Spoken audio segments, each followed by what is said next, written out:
statement? Yep, glad to be back home. Assuming we're going to have a great crowd, and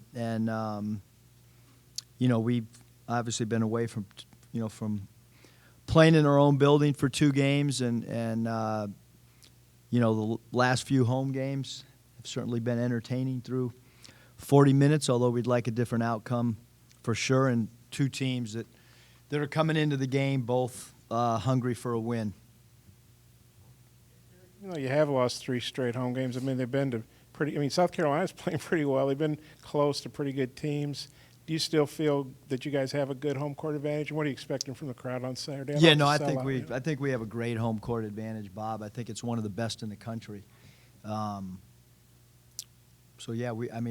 assuming, just with the sellout and stuff, that we'll have an incredible environment again. I mean, in my eyes, every game has been a great crowd.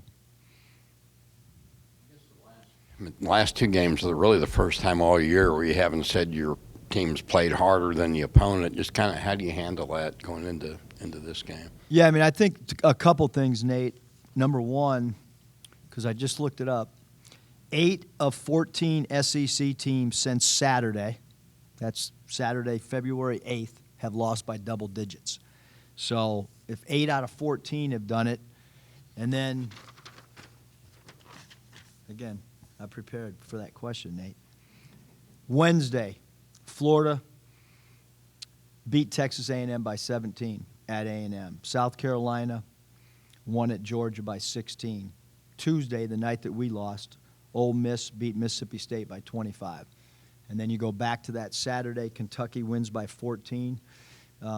South Carolina beat Texas A&M by 20. Ole Miss beat Florida by 17. And so I only bring that up because I do think that with these games coming at you, travel can affect you, and it's going to happen throughout 30 games. I mean, in the NBA, out of the 82 games, a lot of people thought anywhere from 7 to 10 games, your team just wasn't going to have it. And in college, what I found is great teams don't have it 1 out of 30 nights. Great teams and teams that are pretty good usually have it 2 or 3 times. And then average teams have it 4 times. So, look, we did not play well at Tennessee at all. I didn't think we played well at Missouri at times, but we're still right there where we could win the game, even though we didn't play very well. So, we played it poorly over a stretch here, really of the last 2 games, because we know how good Auburn is. Auburn's got 2 losses or whatever. So they're good, and so LSU's good. So it's not like this has been something that's, we haven't won a lot of games of late, but we've sure competed, and we haven't played very good the last 2 games. Since Tennessee, I guess what's kind of been your challenge or your message to the guys in hopes of getting this thing back on track? Yeah, really nothing's got it because we didn't do anything yesterday. So, there's not much to say when, nobody's talking on the plane really. So as soon as I leave this group, it will be the first time I address the team. It's a good question. A lot of times it's kind of spur of the moment, but we'll watch film of preparation for Mississippi State. Probably the first time all year that I do not show them anything from Tennessee. We don't have time for that right now because of taking off yesterday, and we'll get right into Mississippi State and just focus on trying to play better against them.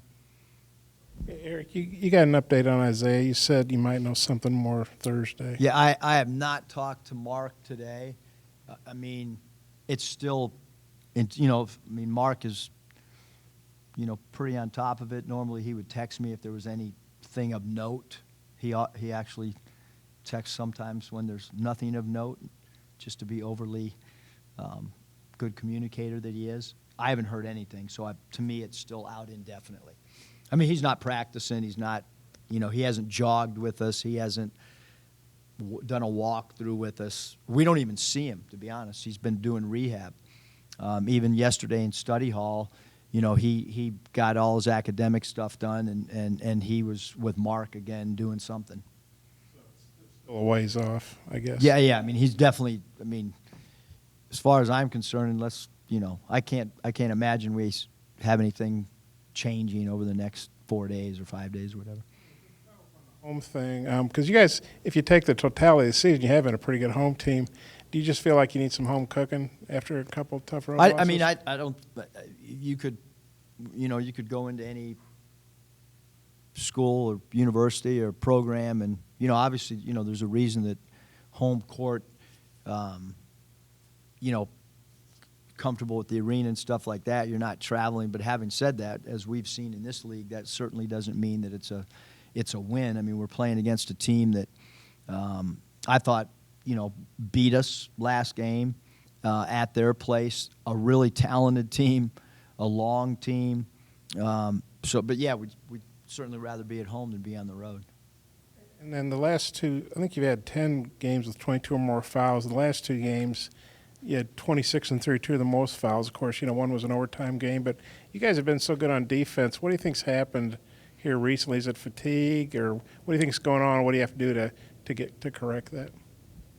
Well, I think one, our fouling, there's so many things with no excuses, but you ask a question, and with Isaiah, he's not a high foul guy. And so you take his 32 minutes out, and so he's not a high foul guy, right?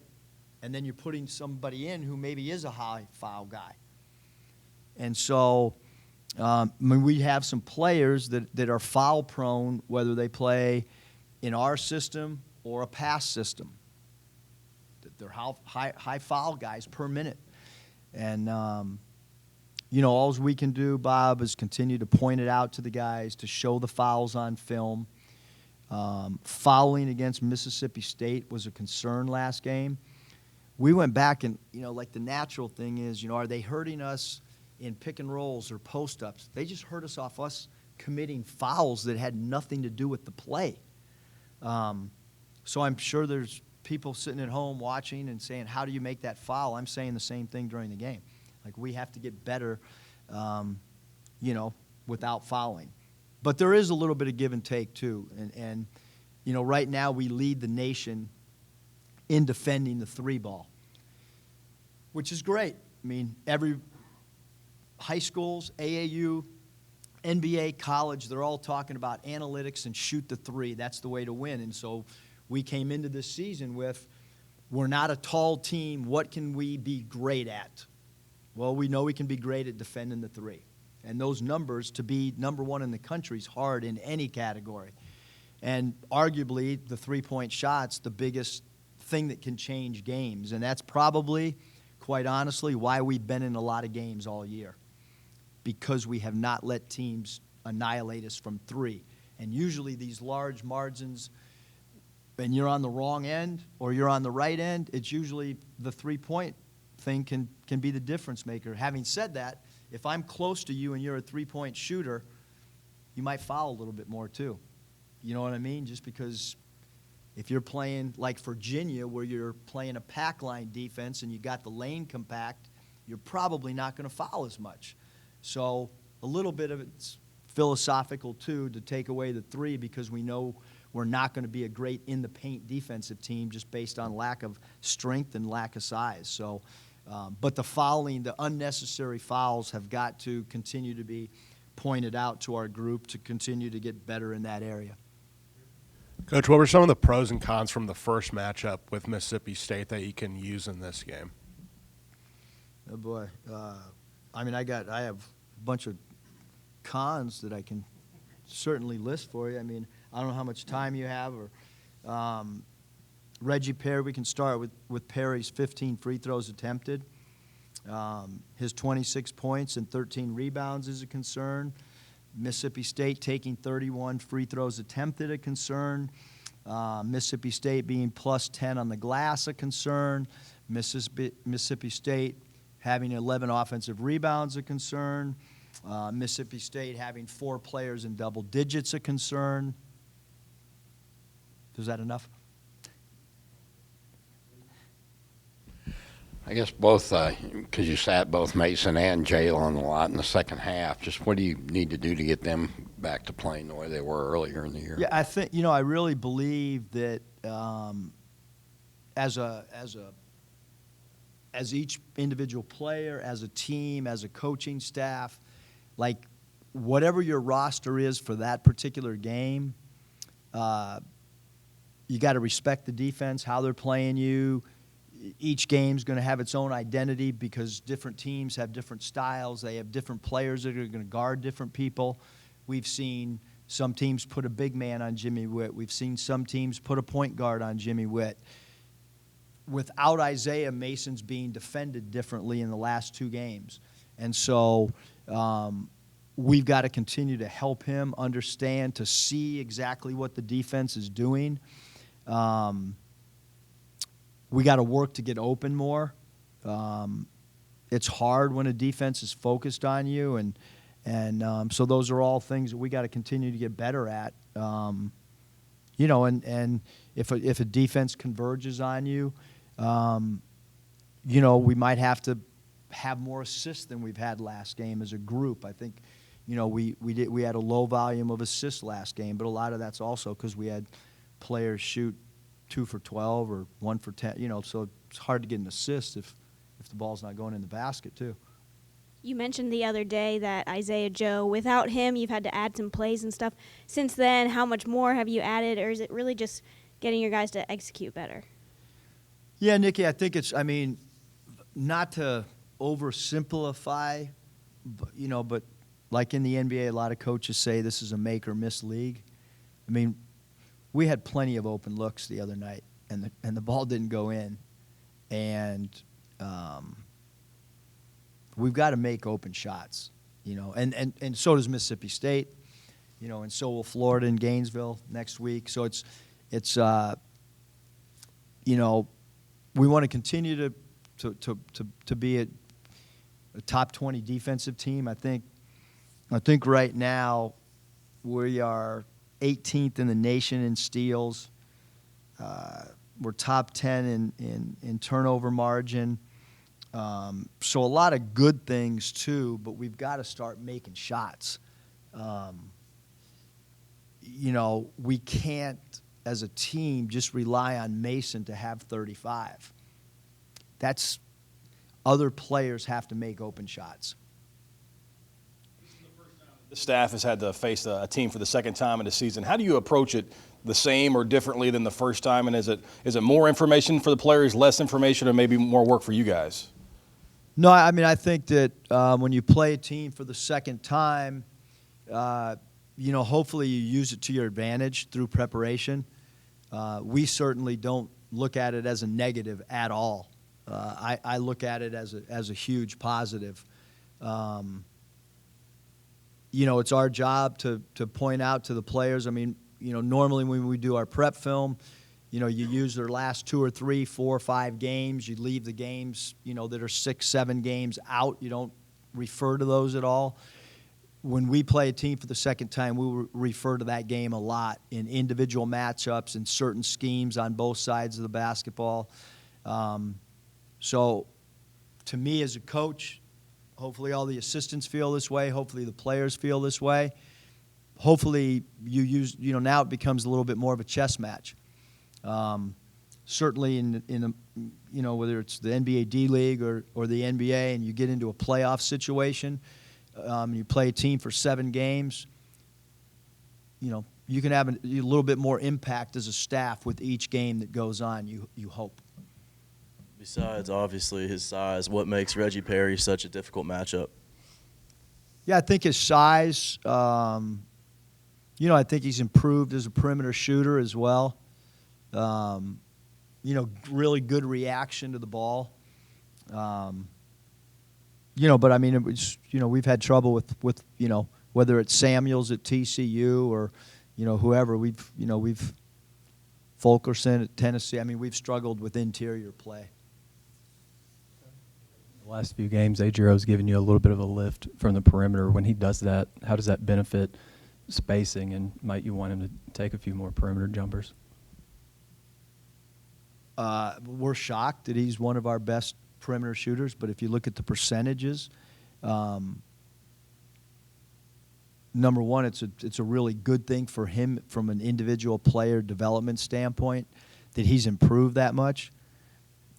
Having said that, you know, we should have some other guys that have percentages, you know, that are better than what we have. But he has been a guy that's made perimeter shots at a shockingly good, you know, like he's one of those guys that actually in a game will shoot better. But I do think he's shooting the right amount. I don't think that we want to encourage him to shoot more than what he's doing. I think he's taking good, high-quality shots. He's got a low volume of three-point attempts, but I also think that's why he's got a really effective percentage, is because he's taking them with his feet set. So we're not going to, you know, try to change that, although we do recognize that he has, you know, made more perimeter shots than we thought coming into the season. That's due to his work ethic. But really, right now, what we need from Adrio is defensive rebounding. That's what we need, plain and simple. We need our power forward and our center to go get us 7, 8, 9 defensive rebounds. That's what this team needs. Eric, with Macy, you know, he became the first Razorback to ever have 3 straight 30-point games. And like you said, he's obviously getting a ton of attention. But the last 2 games, his shooting's down, his turnovers are up a little bit. I'm sure he's frustrated. How do you handle that with him? And just how do you think he'll respond? Yeah, I mean, we had Mason and I had a long talk leading in the night before the last game, just about, you know, like the scouting report. It's changed, you know, when you have 3 games like that, and so, you know, you just got to have patience. You got to read the defense. You got to read how they're playing you. You know, like if a team overplays you a little bit more, is a little bit more aggressive, then maybe you got to work to get backdoor cuts. And so you just got to kind of change your game a little bit. But, you know, look, I mean, this is a learning experience, you know what I mean, for a player to be the focal point of the opposing defense. It's different, you know what I mean? You know, and every coach has a different philosophy on how they approach game plans, you know.